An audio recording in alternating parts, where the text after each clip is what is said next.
Assalamualaikum warahmatullahi wabarakatuh. Perkenalkan nama saya Oktaviana Nazilis, NIM 20200066203. Di sini saya akan menyampaikan hasil dari tugas esai saya dengan tema COVID-19 dengan judul Dampak Pandemi COVID-19 terhadap Ekonomi Indonesia. Setelah mengalami beberapa persoalan di bidang kesehatan, dampak dari COVID-19 juga turut dirasakan pada bidang ekonomi. Penutupan kegiatan usaha sebagai langkah untuk mengantisipasi penyebaran COVID-19 berdampak pada besarnya jumlah pekerja yang harus dirumahkan. Menurut catatan Kementerian Ketenagakerjaan, pandemi COVID-19 telah berdampak bagi 1,7 juta pekerja di Indonesia, baik pekerja formal maupun informal. Kondisi ini juga berbanding lurus dengan adanya kenaikan angka kemiskinan sampai 24,79 juta jiwa pada September 2020. Terpukulnya sektor ekonomi terlihat jelas pada pertumbuhan ekonomi Indonesia yang hanya mencapai 2,97% pada kuartal 1 2020. Jika dibandingkan dengan laju pertumbuhan pada kuartal sebelumnya, praktis semua komponen menunjukkan perlambatan, baik konsumsi rumah tangga, konsumsi pemerintah, maupun ekspor barang dan jasa. Kini, sektor ekonomi kembali ditata seiring relaksasi pembatasan sosial pada sejumlah daerah. Namun, upaya ini menemui batu sandungan karena meningkatnya kasus positif dan angka kematian akibat COVID-19 secara harian. September 2019 menjadi 26,42 juta jiwa pada Maret 2020. Ini adalah kenaikan angka kemiskinan untuk pertama kalinya sejak tahun 2017.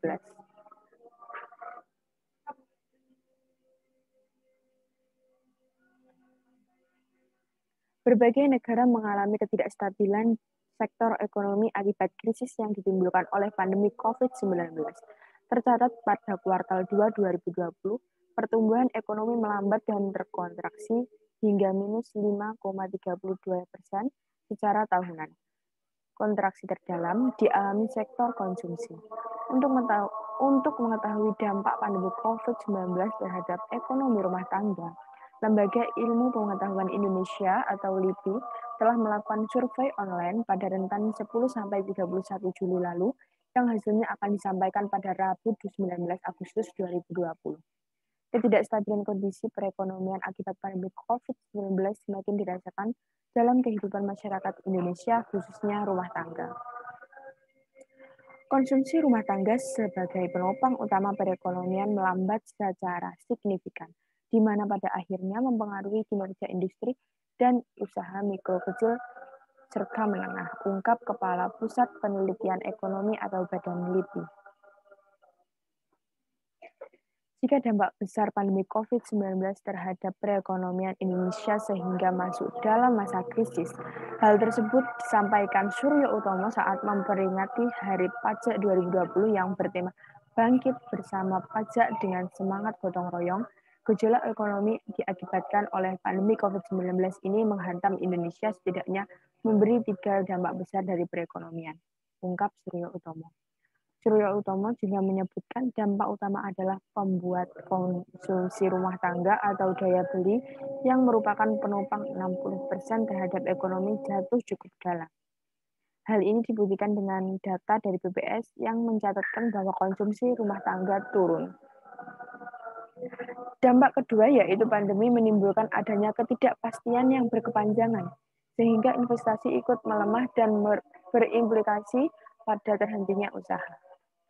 Dampak ketiga adalah seluruh dunia mengalami pelemahan ekonomi sehingga menyebabkan harga komoditas turun dan ekspor Indonesia ke beberapa negara juga terhenti. Gejolak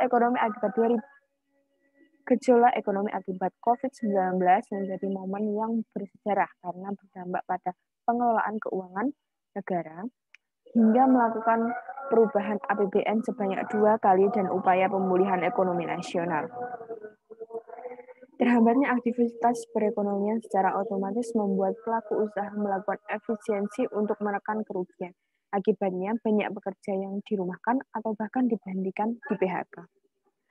Berdasarkan data Kementerian Ketenagakerjaan (Kemenaker) per 7 April 2020, akibat pandemi COVID-19 tercatat sebanyak 39.977 atau hampir 40.000 perusahaan di sektor formal yang memilih merumahkan dan melakukan PHK terhadap pekerjanya.